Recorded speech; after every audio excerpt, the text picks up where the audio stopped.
عزیزان محترم، آپ کو میں علم دین کے تعلق سے کچھ باتیں عرض کرتا چلوں۔ پیارے آقا صلی اللہ تعالیٰ علیہ وسلم کے پیارے دیوانوں، جیسے کہ حضور پاک صلی اللہ علیہ وسلم کی حدیث ہے، طلب العلم فریضۃ علی کل مسلم و مسلمہ، علم دین کا سیکھنا ہر مسلمان مرد و عورت پر فرض ہے۔ جیسے کہ نماز فرض ہے، روزہ فرض ہے، حج فرض ہے، زکوٰۃ فرض ہے۔ اب نماز فرض ہونے کے لیے کنڈیشن ہے مسلمان ہونا، عاقل ہونا، بالغ ہونا۔ حج فرض ہونے کے لیے اس میں بھی کنڈیشن ہے کہ صاحب استطاعت ہونا۔ زکوٰۃ فرض ہونے کے لیے بھی کنڈیشن ہے کہ مالک نصاب ہونا، دولت والا ہونا، کہ اللہ تبارک و تعالیٰ نے اگر دولت عطا فرمائی ہے تو اس میں سے کچھ حصہ اپنے مال کو پاک کرنے کے لیے زکوٰۃ کی صورت میں شریعت اسلامیہ نے مسلمانوں کو بتایا کہ تم یہ نکالو، تمہارے مال پاک و صاف ہو جائیں گے۔ تو یہ حج، نماز، روزہ، زکوٰۃ یہ فرض ہونے کے لیے انسان کے لیے کچھ کنڈیشن ہے، لیکن علم ایسا ہے، علم دین ایسا ہے جو مسلمان اگر ہے تو اسے علم دین سیکھنا فرض ہے، خواہ وہ عورت ہو یا مرد۔ جیسے کہ حدیث ہے، طلب العلم فریضۃ علی کل مسلم و مسلمہ، علم دین کا سیکھنا ہر مسلمان مرد و عورت پر فرض ہے۔ تو عزیزان محترم، یہ بات سمجھ آ گئی کہ علم دین سیکھنا ضروری ہے، لازم ہے۔ اب علم دین کتنا ضروریات دین، اتنا علم دین سیکھنا ضروری ہے کہ کوئی ہمیں گمراہ نہ کر سکے، کوئی ہمارے عقیدے کو خراب نہ کر سکے، کوئی ہمارے ایمان کو خرید نہ سکے، یعنی کوئی ہمارے ایمان کو لوٹ کر کے نہ لے کے چلے جائے، ایمان کے لٹیرے۔ تو اتنا علم دین سیکھنا ضروری ہے۔ جائز، ناجائز، حلال، حرام کی تمیز ہمارے اندر آنا چاہیے، اور وہ کیسے آئے گا؟ وہ علم دین سے آئے گا۔ اور علم دین ہمارے مذہب کے اندر بہت ہی فضیلت رکھتا ہے۔ ایک ہی حدیث نہیں، بڑی ساری حدیث ہے علم دین کے تعلق سے۔ جیسے کہ قرآن پاک میں رب تبارک و تعالیٰ فرماتا ہے، قل هل يستوي الذين يعلمون والذين لا يعلمون، اے محبوب آپ فرما دیجئے، کیا جاننے والے نہ جاننے والے برابر ہو سکتے ہیں؟ کیا عالم اور جاہل برابر ہو سکتے ہیں؟ قرآن کہتا ہے کہ عالم اور جاہل برابر کبھی نہیں ہو سکتے۔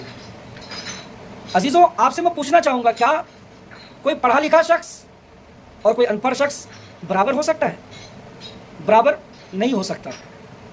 تو اسے قرآن نے فرمایا کہ عالم اور جاہل کبھی بھی برابر نہیں ہو سکتے ہیں، اور جو اللہ کے دین کی تعلیم کو حاصل کرتا ہے اللہ تبارک و تعالیٰ اسے بہت بڑا فضیلت والا بنا دیتا ہے۔ اللہ تبارک و تعالیٰ اس کے درجات کو بلند فرما دیتا ہے۔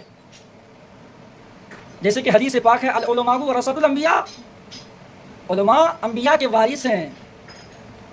علماء کیا ہیں؟ انبیاء کے وارث ہیں۔ اب دیکھیے میرے عزیزوں، ایک شخص ہے، بہت بڑا پیسہ والا ہے، انہوں نے بہت دنیا کمایا، بہت ساری دولتیں اکٹھا کی، لیکن آپ کو تو معلوم ہے کہ اللہ تبارک و تعالیٰ کے فرمان کے مطابق ہر ایک انسان کو اس دنیا سے جانا ہے۔ کل نفس ذائقۃ الموت، ہر جاندار چیز کو موت کا مزہ چکھنا ہے۔ اللہ تبارک و تعالیٰ نے جب تک زندگی مقرر فرما دی ہے، جب تک آپ کی زندگی جہاں تک رب تبارک و تعالیٰ نے لکھ دی ہے وہاں تک آپ جئیں گے۔ اس کے بعد موت کا فرشتہ آئے گا، ملک الموت، آپ کی روح کو قبض کرے گا اور آپ انتقال ہو جائیں گے، آپ کی موت ہو جائے گی۔ تو موت ہو جانے کے بعد جو آپ کی دولتیں، جو آپ کی جائیداد، جو آپ کے مال و دولت بچیں گے، وہ آپ کے ورثہ میں، آپ کے وارثین میں تقسیم ہو جائیں گے۔ لیکن قربان جاؤ آقا کریم صلی اللہ تعالیٰ علیہ وسلم کی ذات پر، یہ جس نبی کے پاس پوری کائنات کی چابی ہونے کے باوجود، پوری کائنات کی چابی ہونے کے باوجود انہوں نے دولت کو چھوڑ کر کے نہیں گیا، مال و دولت کو چھوڑ کر کے نہیں گئے، سرمایہ کو چھوڑ کے نہیں گئے، درہم کو جمع نہیں کیا، بلکہ آقا کریم صلی اللہ تعالیٰ علیہ وسلم نے ہمارے لیے علم چھوڑ کر کے گیا۔ اور جو علم دین حاصل کرتا ہے، کوئی اگر عالم دین بنتا ہے تو حضور فرماتے ہیں کہ علماء انبیاء کے وارث ہیں، العلماء ورثۃ الانبیاء، یعنی کہ وراثت میں آقا کریم صلی اللہ تعالیٰ علیہ وسلم نے علم کو چھوڑ کر کے گئے، اور جو اس دین کی تعلیم کو حاصل کرے گا، مدرسے میں ٹوٹی پھوٹی چٹائی میں بیٹھ کر کے دال بھات چوکھا کھا کر کے اللہ کے دین کی تعلیم کو حاصل کرے گا.